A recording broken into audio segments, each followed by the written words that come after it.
Kami mohon maaf pemirsa, dan berita yang tadi yang kami sampaikan adalah tentang workshop penanggulangan bencana Kota Palu. Dan kita beralih ke informasi lainnya. Fokus Group Discussion atau FGD, pembentukan lembaga kolaborasi pengembangan industri rotan ramah lingkungan, berlangsung di salah satu hotel Kota Palu pagi tadi.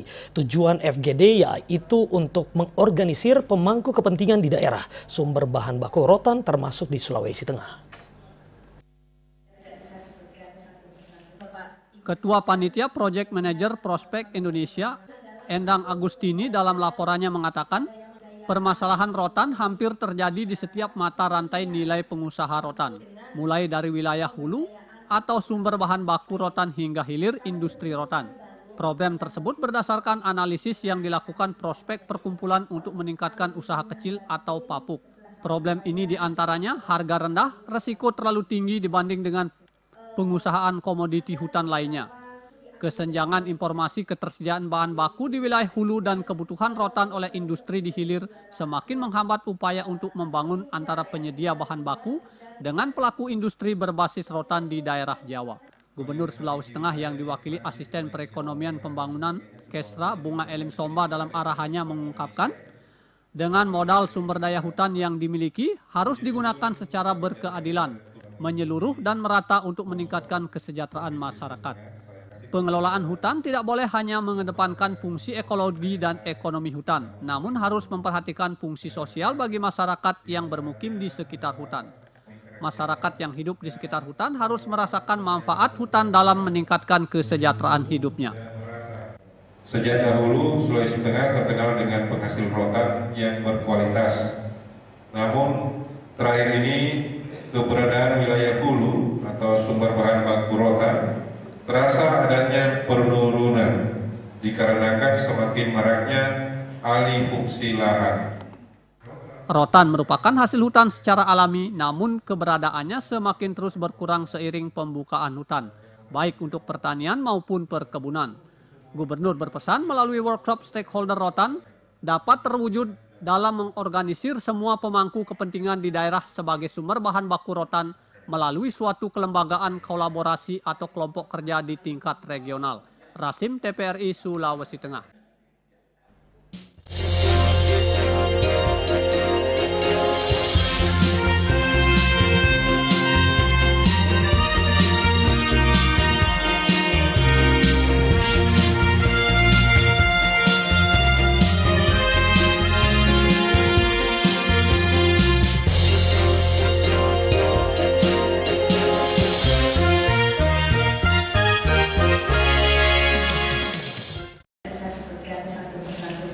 Baik Bapak Ibu sekalian dan Bapak Sekda, Bapak Ibu sekalian, sebelumnya kami perkenalkan diri, tadi sudah sempat sebentar sambil menunggu Bapak Sekda. Adalah satu lembaga swadaya masyarakat atau non-dayaan ekonomi masyarakat, khususnya untuk dengan pemberdayaan usaha kecil dan lain. Nah, kami berkedudukan di Bandung dengan beberapa kantor Sulawesi Tengah. Kami bisa menjadi salah satu stakeholder. Kami di sini ada tim, sebelah kanan saya Direktur Proyek kami Bapak Listomar Tanjung adalah Palu Sulawesi Tengah. Demikian organisasi kami membawa ada beberapa diakui atau tidak. Jadi begitu Bapak Ibu awalnya. Dan walaupun baru lebih dari 200 ya, kurang dari atau tinggal 2, 3, mungkin paling banyak 5 yang kemudian sebagian rotan yang dipanen itu mungkin ada peneliti. Nah, ini peneliti, saya lihat ada rekan saya. Kalau yang di samping kiri saya ini Prancis Connection. Kalau saya Belanda Connection. Di sini juga ada dari Bank Indonesia. Bank Indonesia ini juga bawang merah dan sebagainya, sudah waktunya juga bermain di rotan juga untuk memberikan kajian-kajian. Dan ini untuk puji syukur kita panjatkan kepada Tuhan yang Maha mengikuti workshop stakeholder rotan Provinsi Sulawesi Tengah. Saya menyambut baik atas kasih kepada lembaga non-profit ya, Prona di Sulawesi Tengah.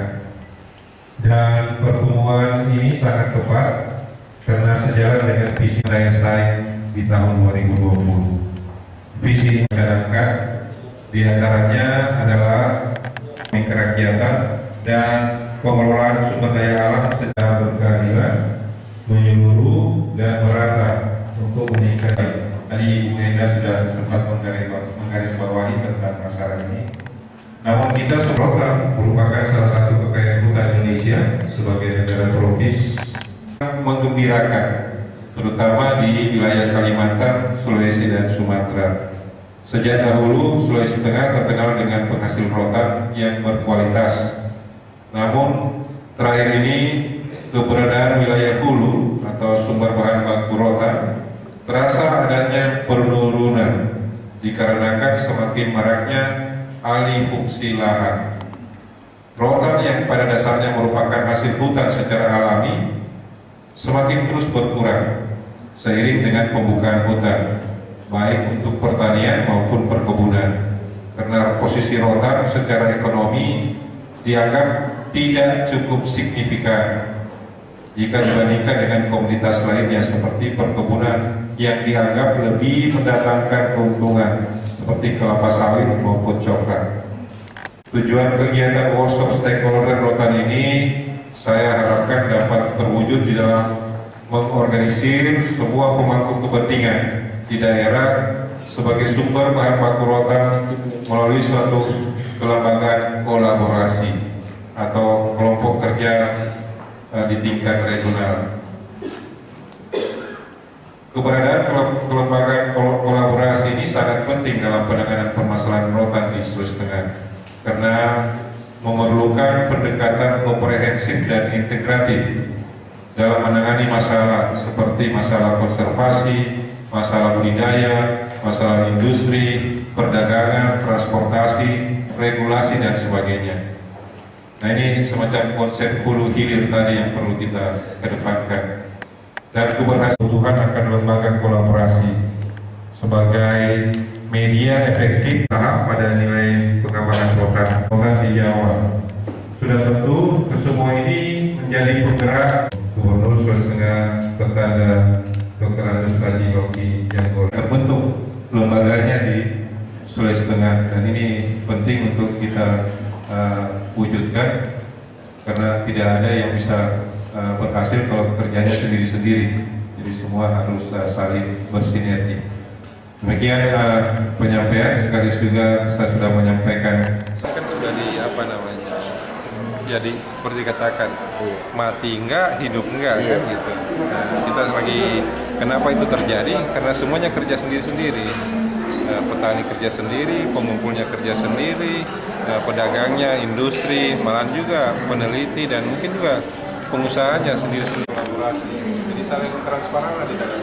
Misalnya petani dari sebuah mobil lagi ya. Oke, Bapak. Terima kasih. Assalamualaikum warahmatullahi wabarakatuh. Nama saya Karmilawati dari Dinas Kehutanan Kota. Kehutanan, ya. Kota Bagir. Kelola Hutan Desa Namo. Oke, lembaga Yang kebetulan sudah setiap kali kita bertemu ya. Silakan. Assalamualaikum warahmatullahi wabarakatuh. Ya, dulu ya. Nanti sebentar yang dulu itu. Oke, baik. Dari Kota Palu. Oh, ya, kita makin lengkap ya. Terima kasih. Jadi sebelum Ya, lanjut. terima kasih. Mas Sekaligus sebagai garis untuk dari BP 2B 16 Pak. Apa itu? Balai. Terima kasih. Assalamualaikum. Saya Mahmud Pak. Saya Firman Pak, Ya. dari Dinas Kehutanan Provinsi Pak. Ya, Firman dengan Haris. Ya. kapasitasnya sebagai proyek bisa prospek bisa di Sulawesi Tengah. Kabupaten Donggala. Terima kasih. Terima kasih. Nama saya Sahril dari Furniture Rotan, yaitu Bank Indonesia. Dari Mebel Rotan, Mebel Rotan. Terima kasih. Ya, perlu berdiri. Ya. Saya sudah lihat tadi. Ya. Oke, saya ahli pada Ya. gerak untuk pemberdayaan masyarakat dan lingkungan. Terima kasih. Ya. Jadi Pak Dewan lagi. Oke, PINBO, Pusat Inkubasi Bisnis Strategik. Banyak sekali orang lupa partai. Saya Triadi, saya di sini sebagai fasilitator Dari asosiasi, dari NGO, orang anggota dewannya marah gara-gara LSM. Lalu dia bilang, kamu anggota LSM. Karena menurut kita, apalah artinya sebuah usaha itu berhasil, sukses, kalau akhir. Jadi kita lebih fokus kepada green product. Nah, salah satu adalah rotan di Indonesia. Karena kita tahu persis itu, karena sudah lama sekali. Satu Pak, tadi disebutkan oleh Pemda, judul kita adalah mempromosikan kota ramah lingkungan.